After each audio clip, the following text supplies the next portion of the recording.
On se retrouve pour le 11e épisode de ce podcast essentiellement tricot. Moi, c'est Florence, je suis Flo Duvar sur Instagram et Ravelry et je suis très contente de vous retrouver pour ce nouvel épisode.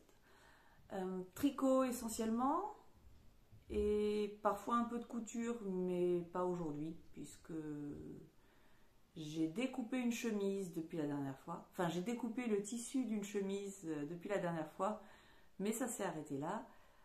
Et il y aura par contre un petit peu de crochet à la fin puisque j'ai fait des essais, des tentatives.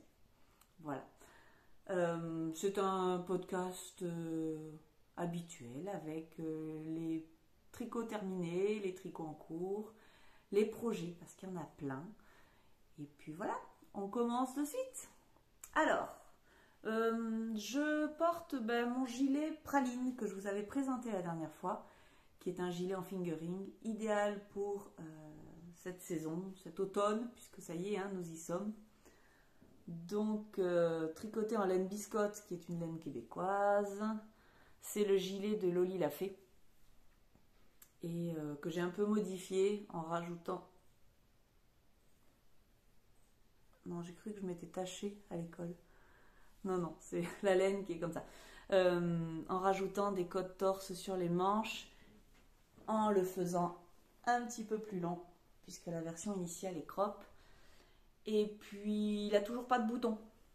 Il en aura un jour, hein, je sais que je vais en avoir besoin, mais pour l'instant, j'aime bien l'avoir ouvert. C'est le gilet parfait pour cette saison. Alors, les tricots terminés, j'en ai deux, dont un que je vous avais déjà présenté, je sais pas, au mois de mai.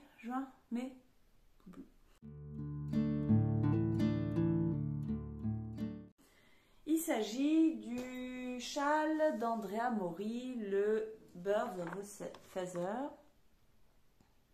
Voilà. Un classique, on va dire, des tricots Ravelry. C'est un très grand châle dont la caractéristique principale est d'être tricoté en mohair et en fingering pour un effet de transparence. Donc je l'avais commencé au printemps, je crois, avant l'été, et puis je l'ai mis en pause parce que tricoter du mohair en été, c'est parfois compliqué. Donc c'est un très grand châle. Voilà. Impossible à vous montrer en entier. On a une petite pointe, un très grand châle, un peu triangulaire. Voilà. Voilà. Et donc avec une alternance de points mousse dans les laines fingering et dans la laine mohair et de dentelle. Voilà. Avec une arête centrale tout le long. Voilà. Et des rayures à la fin. Je comprends pas toujours l'intérêt des rayures à la fin, mais bon. Voilà. Donc j'ai utilisé de la laine. J'ai décidé de tourner cet épisode le soir après la journée de travail, mais je suis pas certaine que ce soit la meilleure idée. Mais bon. Donc, revenons à nos moutons. J'ai utilisé de la laine fingering de la marque Biscotte, toujours et encore, dans le coloris Gecko, qui est un écru avec des touches de jaune fluo, que vous voyez nettement moins fluo à l'écran, mais je vous promets que là, c'est vraiment du fluo. Comme le surligneur, hein, voilà. Avec quelques petites taches de temps en temps. Non, c'est vrai qu'on... Ici, là, c'est fluo, là. Ouais, vous allez me croire. Donc, c'est le coloris Gecko. Et j'ai utilisé 140 g de fingering, donc un un écheveau et demi à peu près. Et ça fait 560 mètres. Je regarde par là parce que j'ai mes notes, hein, je m'en souviens pas. Et j'ai utilisé 45 grammes de mohair, c'est-à-dire à peu près 2 pelotes, 380 mètres. Il aurait fallu que j'écrive un peu plus gros. Et donc c'est parfait parce qu'en fait, vous achetez 2 écheveaux de fingering et il vous reste de quoi faire une chaussette, une paire de chaussettes. Et vous achetez 2 pelotes de mohair de 25 grammes et il vous reste rien. Pour le mohair, je sais pas encore trop. Donc là, j'avais utilisé du Kit Silk de Drops, coloris et cru, naturel, je sais plus, un des deux. C'est pas le plus doux paraît-il, mais pour l'instant, c'est celui qui va le plus dans mon budget. Voilà. Donc un jour, je me ferai plaisir en achetant du beau mohair, mais voilà, je suis pas très sensible, je suis pas très... Moi, ça me va parfaitement, donc le mohair de Drops. Il se tricote en aiguille 4, donc ça fait quelque chose de très aéré, que j'aime particulièrement, et puis j'ai presque hâte de le mettre. Hein. Voilà, moi j'aime bien m'emmitoufler, faire plein de tours. Il sera parfait pour cet hiver. Je suis pas pressée, hein, mais voilà. On se prend pas la tête. Et donc, je l'aime déjà beaucoup. C'est un patron qui coûte 9,82 $ en dollars canadiens et 7,40 € pour les européennes. La laine, je sais plus. Je crois que les chevaux de biscotte c'est 29 $, donc ça fait à peu près 23 €. Et la Kit Silk, je ne sais plus, sachant qu'ici elle est davantage, elle est un petit peu plus chère puisqu'il faut que ça traverse l'Atlantique. Voilà pour mon premier projet.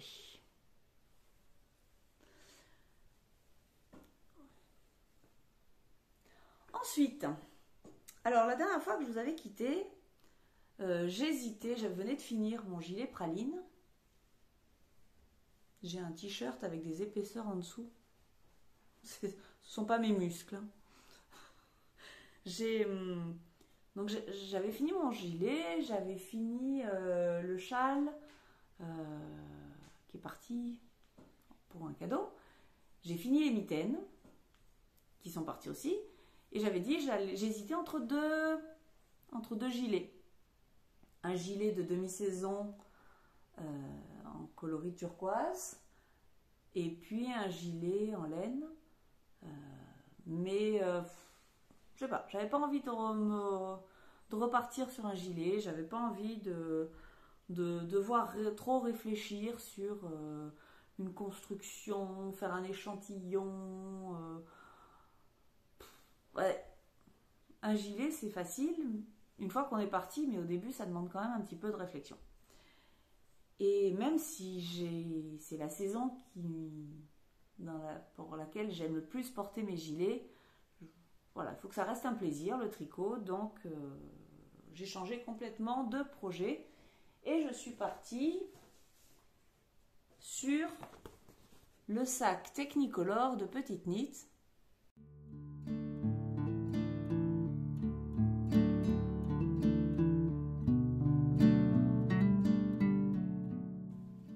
C'est Lise Ourdin qui en a fait une superbe version, noire, blanche et jaune.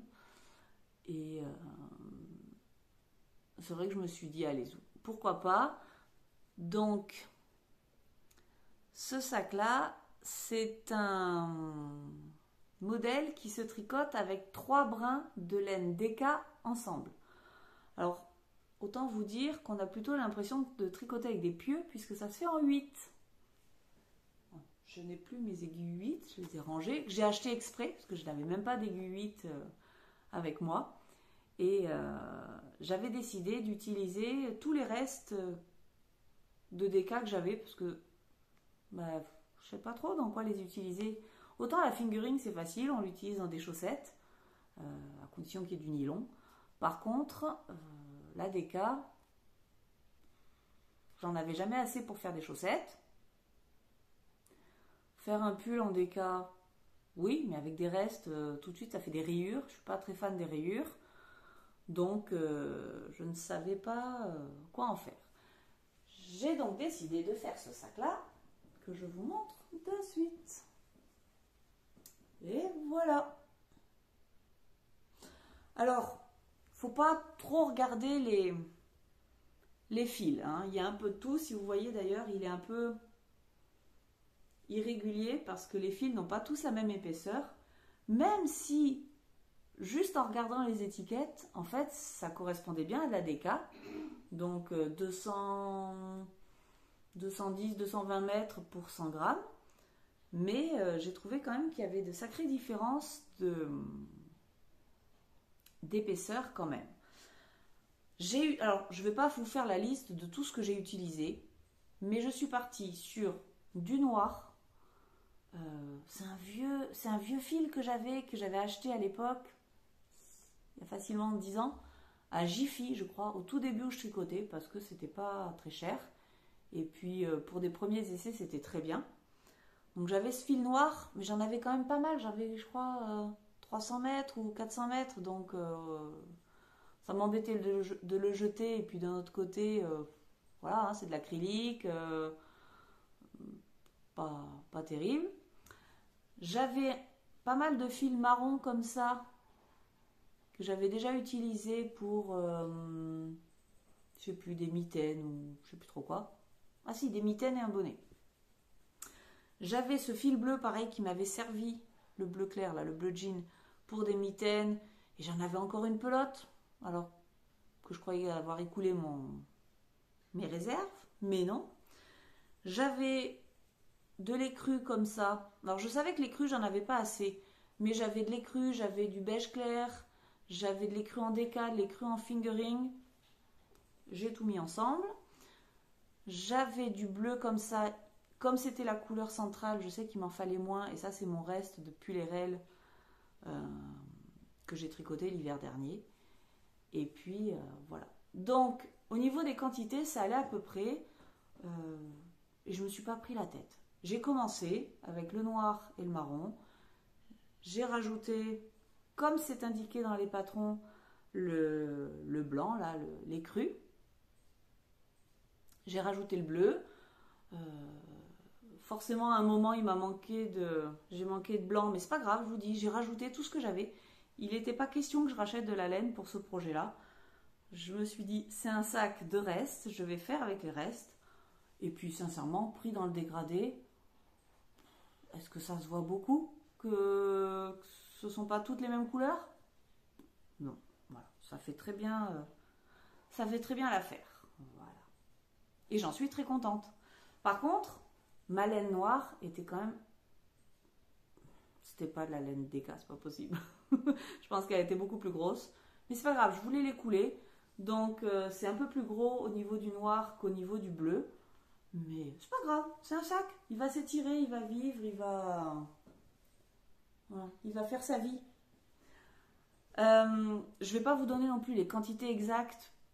Ce qui est indiqué dans le patron correspond très bien à ce que j'ai utilisé. Un peu en dessous. Enfin, j'en ai utilisé un petit peu en dessous, mais c'est parfait.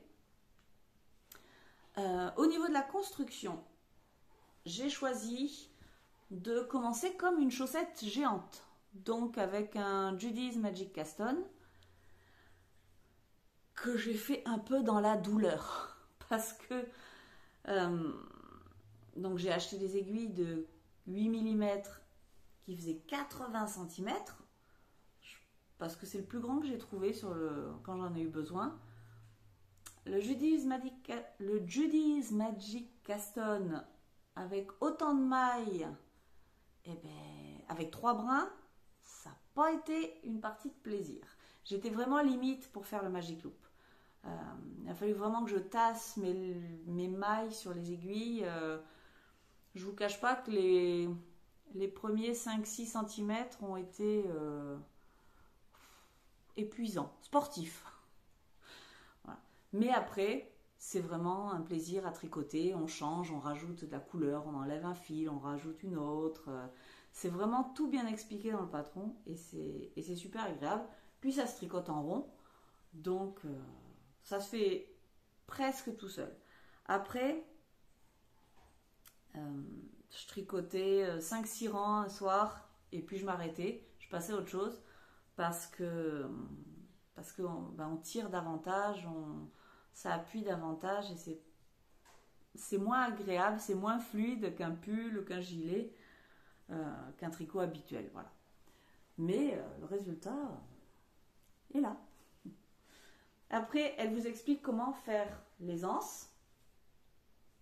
Alors, j'ai un peu galéré pour le trouver. Sur son site, Petite Knit dit qu'il y a des vidéos qui expliquent, mais c'est dans la partie du patron. Comme si vous achetiez le patron, c'est là qu'elle vous propose les vidéos. Elles sont en, je ne sais pas trop quelle langue, en suédois, en danois, voilà. Mais bon, les images se suffisent à elles-mêmes pour comprendre. J'ai fait les anses un petit peu moins longues que ce qu'elle préconisait parce que ma laine noire étant un peu plus grosse, je crois que le sac doit faire 35 cm de large et moi j'ai 45 cm au plus large. Donc je me suis dit les anses ça va être pareil. J'ai enlevé je crois 20 mailles et ça me suffit très bien. D'autant plus que comme elle le dit, ça va s'étirer à l'usage. Donc ça va très bien aller. Et puis une fois qu'il sera plein de projets tricot, ça ira parfaitement. Et puis comme ça, je peux le porter à la main. Je peux le porter à la main sans que, vous voyez pas, mais sans qu'il traîne par terre. Donc ça me va tout à fait. Que vous dire de plus? Le point, c'est un point avec des mailles glissées qui se fait tout seul. Ça se fait très bien. J'ai vraiment un doute de savoir si je le porte sur l'endroit ou si je le porte sur l'envers. Je vais vous montrer ça. J'aime autant l'un que l'autre. Regardez sur l'envers aussi. C'est beau, hein? Donc je sais pas. Je sais pas quel côté choisir. Le seul problème est qu'il y a plein de fils à rentrer. Mais vraiment plein. Alors j'ai commencé. J'en fais 5-6 tous les soirs. J'ai déjà rentré tout ça. Et puis là, j'ai encore toute cette chevelure-là à rentrer. J'essaye de le faire proprement. Regardez, on ne voit pas que j'ai rentré des fils là. J'essaye de le faire proprement. Des fois que je décide de le porter sur l'envers. Bon, voilà. Mais bon, il est tout juste terminé. La difficulté aussi de tricoter avec 3 brins, c'est que parfois on loupe des mailles. Enfin, on loupe un brin. Donc là, il faut que j'aille rattraper le brin marron là. Mais ouais, au début, c'est vraiment galère, quoi. Voilà. Lysandre Rodin disait ouais, je vais en faire plein pour mes amis et tout ça. Ouais. Non. C'est un super projet, hein, mais non. Il est exclusivement pour moi. Voilà, il faudrait vraiment que ça soit quelqu'un qui m'est très cher. Voilà, donc le Technicolor de Petite Knit. Après, je pense qu'il s'adapte facilement au niveau des tailles, au niveau des laines. Mais si vous avez des restes de DK, c'est parfait. C'est un patron qui coûte 5,65 $ en dollars canadiens et 4,26 € pour les européennes. Pour la laine, moi, ça m'a rien coûté puisque ce ne sont vraiment que des restes. Et donc, j'ai enlevé quasiment 1000 mètres dans mon stock de laine. Donc, efficacité du projet total. Voilà. Bon, avec tout ça, ça me fait pas faire un gilet. Donc j'ai quand même décidé de me mettre à tricoter un gilet pour cet automne. Il serait temps. Et donc c'est mon prochain projet qui est en cours. Alors avant de vous parler du modèle, je vous parle de la laine.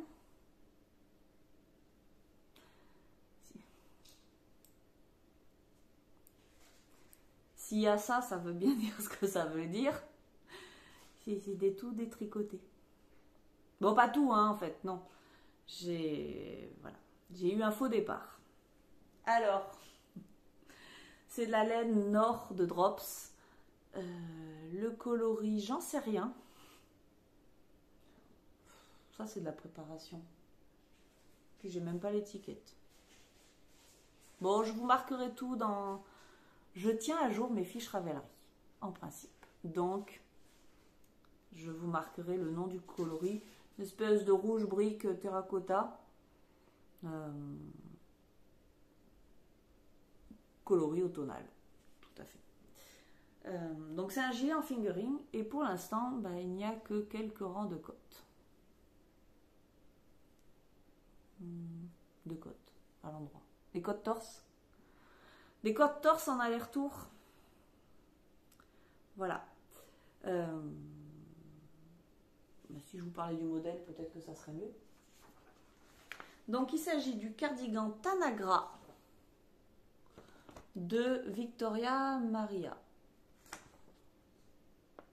Voilà. Alors initialement, j'étais pas du tout partie sur ce projet.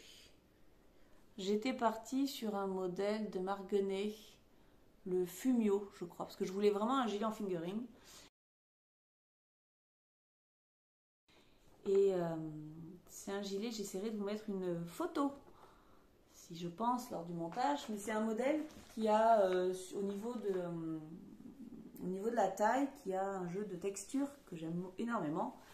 Seulement, un jeu de texture sur la taille, ça attire le regard à un endroit où j'ai pas forcément envie qu'on attire le regard. Donc, j'ai cherché un autre modèle sur Ravelry, en fingering, en 3,25. J'avais déjà fait mon échantillon. Comme je tricote assez serré, j'ai un échantillon de, je crois, 27 mailles par 38 rangs. Donc, il fallait quelque chose qui s'en rapproche. Et si possible, qui mette un peu en valeur le haut. Je ne suis pas très fan des gilets en dentelle. Donc je suis partie sur ce modèle-là. Comme dit ma fille, on dirait des plumes d'oiseaux. Et voilà, c'est un modèle qui n'a pas été énormément réalisé, mais qui me disait bien, qui existe en version pull aussi. En fait, quand on achète le patron, on a la version pull et la version gilet. Si je me rappelle bien.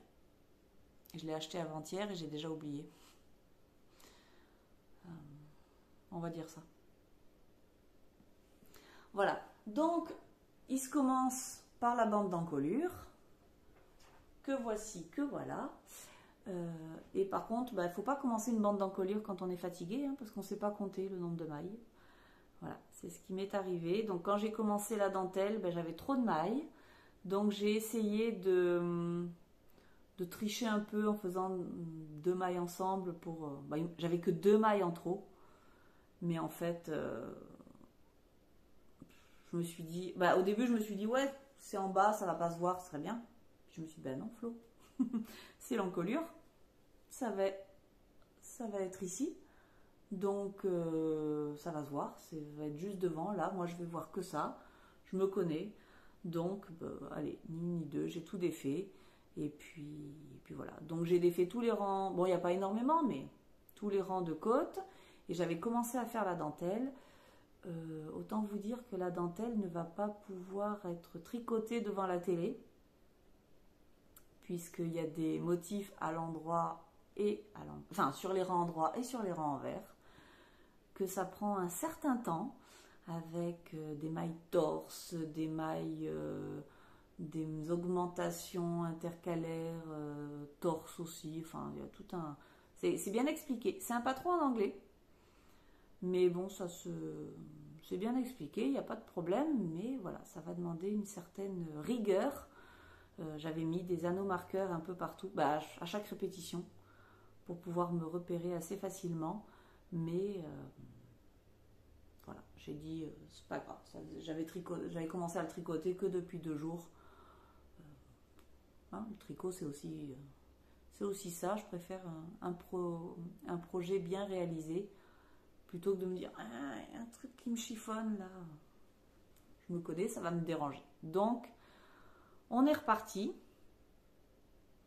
pour un projet qui va m'occuper le soir, peut-être le week-end tranquillement, mais à des moments où je serai bien concentrée, que je pourrai compter tranquillement, vérifier, avoir mon patron, mes repères et tout ça, parce que ça va demander quand même une certaine concentration pour faire tout le yoke de devant. Voilà. J'espère juste que j'aurai assez de laine, parce que ça demande pour ma taille, je crois, 1500 mètres, et que j'en ai que 1400 ou 1350. En le raccourcissant un peu, ça devrait aller. J'espère. Sincèrement. Ça sera la surprise. Je pense que celui-là va m'occuper plusieurs mois. Je ne vais pas me presser pour le faire, d'autant plus que je ne peux pas le tricoter aussi régulièrement qu'un tricot sans cerveau. Sans cerveau, j'allais dire. Sans prise, enfin, où il n'y a pas besoin de réfléchir, quoi. Donc, vous risquez de le voir plusieurs fois.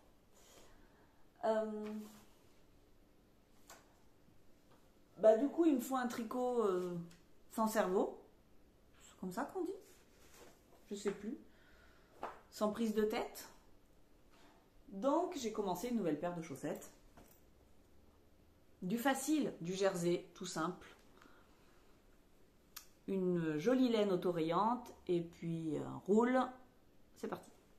Donc, pas de patron, ma recette personnelle qui me va bien, qui me correspond.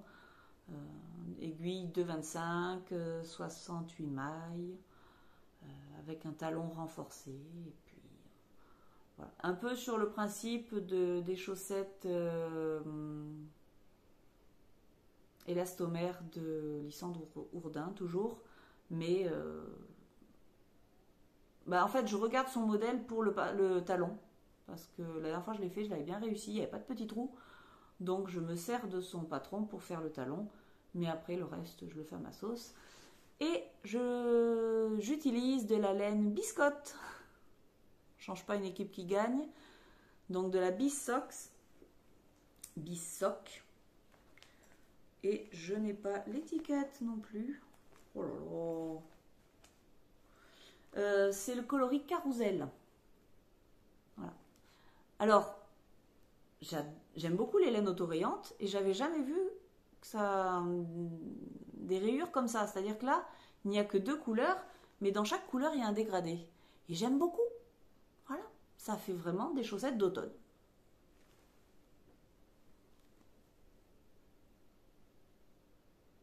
Ouais, ça sera assorti. Voilà, donc j'aime beaucoup ça. Les contrastants, c'est de la laine Drops Fabel, je crois. Ouais, voilà, Drops Fabel pour les contrastants, pour le talon et pour les côtes. Voilà, donc ça je tricote. En fait, je suis monoprojet. Mais monoprojet à chaque moment de la journée. C'est-à-dire que le matin, je tricote ma chaussette. Le midi, j'ai plus le temps de tricoter le midi. Le soir, quand je rentre, si je suis pas trop fatiguée, je continue mon gilet. Et le soir, devant la télé, je continue ma couverture.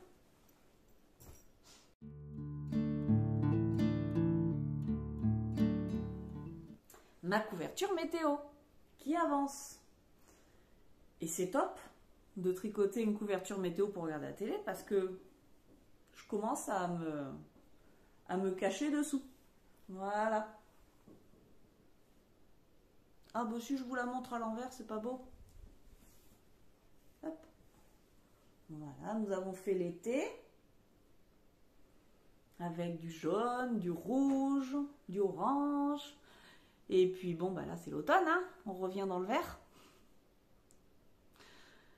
Voilà, voilà. Alors, il va me rester du rouge, il va me rester du orange, il va me rester du jaune foncé. Va falloir que je trouve un petit projet pour utiliser tous ces restes-là. Voilà. Elle me plaît toujours autant.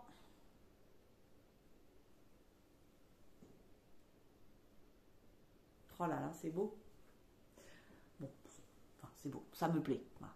On va le dire comme ça. Donc ça, c'est le projet télé. Et puis ça m'occupe bien. Je crois que j'ai juste 2-3 jours de retard parce que je regarde pas la télé tous les soirs. Donc 2-3 jours de retard, mais bon, on est sur une pente rafraîchissante. Eh bien, voilà, voilà. Alors, les futurs projets. J'avais mis un message sur Instagram.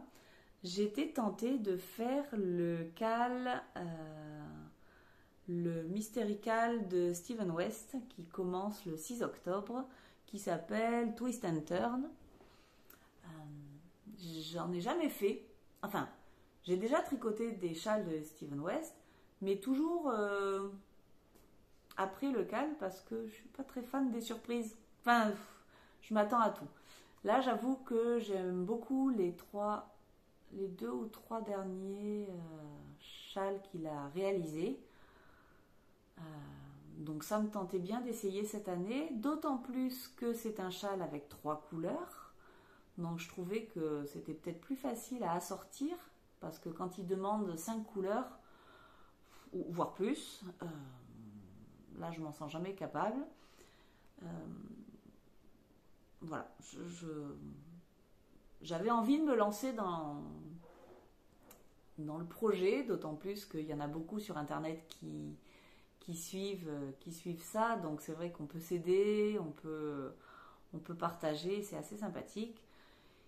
Et puis d'un autre côté, il faut quand même 5 écheveaux, donc c'est un certain budget pour un châle que je ne connais pas, hein, c'est le principe du châle mystère. Voilà, c'est sur le thème Twist and Turn, donc on se doute bien qu'il va y avoir des torsades et autres points, mais tout ça en anglais. Est-ce que je vais être capable d'y arriver? Je sais d'avance que je ne pourrai pas suivre le rythme parce qu'il donne un bout du patron chaque semaine. Tout ça pendant 3 ou 4 semaines, je crois. En une semaine, j'aurai pas le temps de tricoter un indice. Enfin, je vois que mon temps de tricot a quand même bien diminué depuis que j'ai repris le travail. Donc, voilà. Je me suis dit, finalement, je vais le laisser de côté. Je le ferai après. Je pense que je le ferai après. Je vais voir ce que ça donne. Je vais voir les autres. Et puis je le ferai plus tard. Voilà. S'il me plaît vraiment. Du coup, bon. Bah, entre-temps, j'ai lancé le gilet là, qui va bien m'occuper. Donc voilà. Mais par contre, c'est mal Instagram. C'est mal. Ça donne plein d'idées. Il y a un cal Ranunculus qui va être lancé là, qui commence je crois le 1er octobre. Je vais mettre une photo.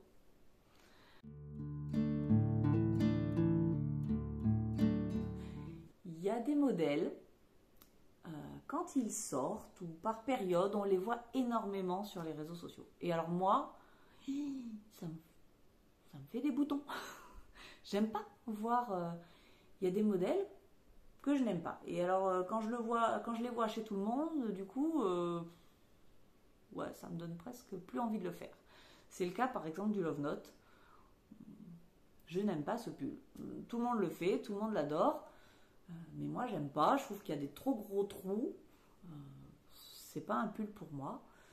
Je disais pareil du ranunculus parce que, ben, après, c'est une histoire de goût, hein, mais la photo du projet, la photo initiale, moi, ça m'attire pas. Ça m'attire pas du tout. Je trouve ça trop déjaugé, trop... Non, j'aime pas ça. Bref. Et puis, en regardant les autres réalisations, comme c'est quand même un patron qui peut se faire avec plein de laines différentes, des grosses, des fines, des poilues. J'ai quand même vu quelques versions qui étaient assez sympathiques. J'aime beaucoup le motif de dentelle ici. Et puis j'ai envie d'un pull tout doudou, tout poilu, tout léger, tout chaud pour l'hiver. Et j'ai vu des podcasteuses du Québec qui tricotaient de la laine Nueva de pure laine. Non, de fibre carpe diem. De je sais plus qui. Et j'avais bien envie d'essayer cette laine. Ça fait comme un mohair un peu plus épais. Même si ça reste 400 mètres pour 100 grammes. Donc, je me suis lancée. Je me suis dit, allez, on va le faire. C'est un projet qui se tricote en aiguille 6. Alors, je n'ai pas d'aiguille 6. Mon kit s'arrête à 5. Mais je pense qu'en adaptant justement le tricot, l'échantillon, la taille, ça sera mieux en taille 5. Ça sera moins déjaugé, moins tout mou là. Donc, je vais me lancer dans le ranunculus. Ça fait à peu près une semaine que je dis il faut que je commande la laine. Je sais laquelle je veux, je suis juste pas tout à fait au point sur la couleur. J'ai envie d'un pull clair. J'ai envie d'un pull rose clair. Je suis pas certaine que ça soit ce qui m'aille le mieux. J'ai l'impression de ressembler à du jambon quand je mets du rose clair. Mais bon, j'ai pas envie de gris clair, j'ai pas envie de beige, j'ai pas envie de blanc, j'ai pas envie d'écru, j'ai pas envie de... Voilà, j'ai envie de rose. Donc je crois que je vais acheter du rose et puis zoupla. On verra bien. Donc je vais m'en occuper ce week-end, c'est sûr. Je commande ma laine. Je suis pas certaine de l'avoir pour le 1er octobre, mais c'est pas grave, je commencerai après et pour faire ce pull. Et puis voilà, donc j'aurai moi aussi un ranunculus que tout le monde fait, que tout le monde voit, mais moi j'en ai pas vu autour de moi, donc ça ira très bien. Voilà pour le tricot. Alors je vais faire une toute petite partie crochet. J'admire, je vous en ai déjà parlé un petit peu, j'admire les réalisations, les amigurumi de certaines. Je trouve que ça sert à rien, on est d'accord. C'est juste faire plaisir, mais c'est trop mignon. Voilà. Donc après plusieurs tentatives, voilà, j'ai réussi. Alors, j'ai suivi, parce que les crochets, je n'ai que fait des carrés de granit il y a quelques années pour faire une couverture. Faire 2 couvertures.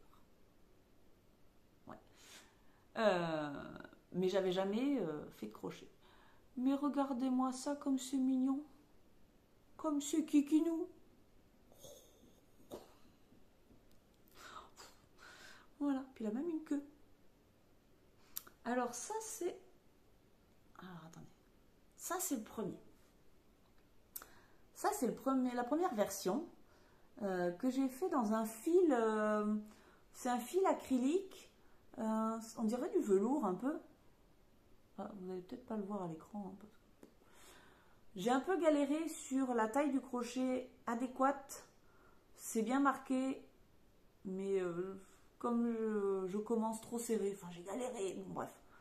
Passé plusieurs essais, j'ai réussi à suivre un tuto sur YouTube qui vous permet de créer ça. Voilà, voilà. Donc, il y en a eu un premier. Et puis, comme ma fille, elle m'a dit « Oh, c'est trop beau, je veux faire pareil !» Ben, ma fille, qui a 15 ans, s'est lancée pour en faire un.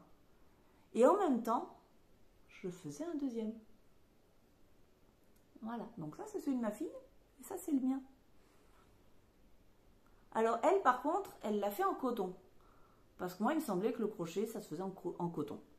Bah, je sais pas trop pourquoi, en fait. Parce qu'on fait avec ce qu'on veut, je pense. Mais je l'ai trouvée bien courageuse de le faire en coton. Parce que bah, c'est quand même plus raide. Hein, c'est moins élastique et c'était moins facile. Donc, si vous avez des conseils à me donner pour commencer en crochet, je suis quand même preneuse. Voilà. Bon, elle s'est arrêtée, elle n'a pas fait la queue. Parce que dans l'explication, dans la vidéo, elle vous fait commencer par la queue. Et la queue, comme vous pouvez le voir, c'est tout fin. Et moi, sincèrement, il s'est passé 3 mois, facile, 3 ou 4 mois, entre le moment où j'ai crocheté la queue et le moment où j'ai crocheté le reste. Parce que ça m'a complètement découragée. Voilà. Alors, j'en ai ici. Voilà. Ils ne sont pas tout à fait pareils. J'ai un peu resserré le deuxième. On le voit surtout. Ils n'ont pas tout à fait la même forme. Bon, enfin, c'est pas grave. Et ça m'amuse. Et je suis prête à en recommencer un troisième pour continuer à pratiquer. J'avoue que c'est la tenue du crochet que je trouve pas évidente. Je sais jamais trop comment mettre mes doigts. Voilà. C'est pas encore trop les habitudes. Mais regardez-moi ça comme c'est mignon. Ouais, je suis fan. Je crois que je mets le pied dans quelque chose de très glissant. Parce que, autant vous dire que j'ai trouvé d'autres modèles, d'autres patrons. Il y a plein de tutos gratuits sur Instagram et il se peut qu'il y en ait d'autres. Voilà. J'ai vu un modèle, c'est une pieuvre avec, c'est une maman pieuvre avec des tentacules de toutes les couleurs. Et à l'intérieur, on peut ranger plein de mini pieuvres de toutes les couleurs.